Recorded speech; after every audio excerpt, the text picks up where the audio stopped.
Welcome back to MMA Al Dente. I am the guy who picked Vitor Belfort to defeat Anderson Silva. And I'm here to talk about Randy Brown versus Muslim Salikhov. First fight of the evening. Randy is 33 years old, 17-5 as a pro, and he's got 4 inches of height and 8 inches of reach over 39-year-old Salikhov, who is 19-4. Muslim Salikhov is a unique fighter, a unique threat with his spinning attacks. He's got 13 knockouts in his 19 wins. I'm guessing close to half of those are spinning attacks.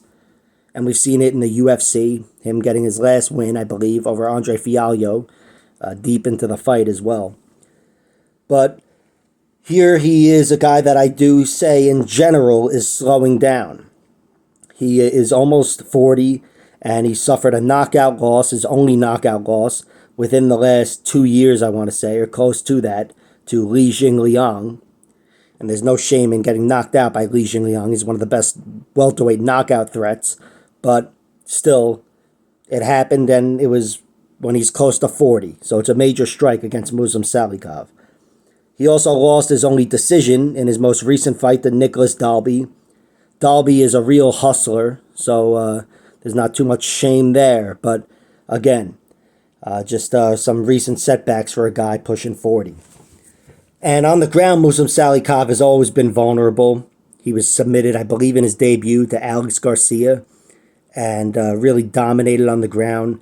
And he's never shown much in the way of offense. I think if this fight hits the ground, in general, Randy Brown is better. And that's despite Randy Brown having been tapped twice in the UFC. But still, Muslim Salikhov's beaten a lot of good names. He's had to scratch and claw for some decision wins over Francisco Trinaldo and Zaleski dos Santos. Really close decision. But again, at 39 years old, I envision a slower guy. And he's having enough trouble with the unique natural challenges that Randy Brown brings physically. Being a long, tall guy, 4 inches of height, 8 inches of reach.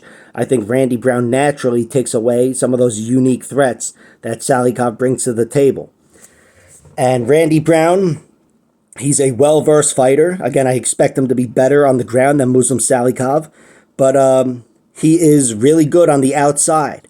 Randy Brown is a guy that's learned to make the most of his reach and height. Maybe not the most, but he's a good outside striker. And on the inside, he's a problem too. I think he would bully around Muslim Salikhov on the inside and rough him up in the clinch and on the ground, climb all over him. But Brown is a little vulnerable in some ways. He's got 2 knockout losses to Nico Price, who hammer-fisted him from the bottom, and Vicente Luque, who is fighting on the main card, on this card. Absolute savage. Also, I have to mention a major strike against his chin was recent against Jack Della Maddalena. Jack Della Maddalena had him half out, rocked him, and then ended up choking him out. But still, it's a strike against his chin and his submission defense. And his other submission loss comes to Michael Graves, who fizzled out, I think, for some domestic trouble, but would have been a good UFC fighter. And his one decision loss is to Bilal Muhammad. So Randy Brown, it's not like he's not vulnerable. He's vulnerable in a lot of ways.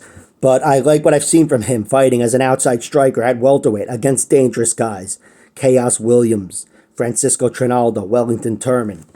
And Randy Brown, I think his natural gifts take away Muslim Salikhov's primary strengths. And I also think on the ground, it's a mismatch. You know, not that Randy Brown is a Jacare, but Randy Brown is he's definitely more trustworthy than Muslim Salikhov. I think he controls him, and I think he certainly gets the first submission, so to speak. So Randy Brown is the pick. I don't like his money line at minus 270, and the over-under set at 2.5 rounds. I'm staying away from this one. Like, share, subscribe, all that horse shit. Check out my other videos.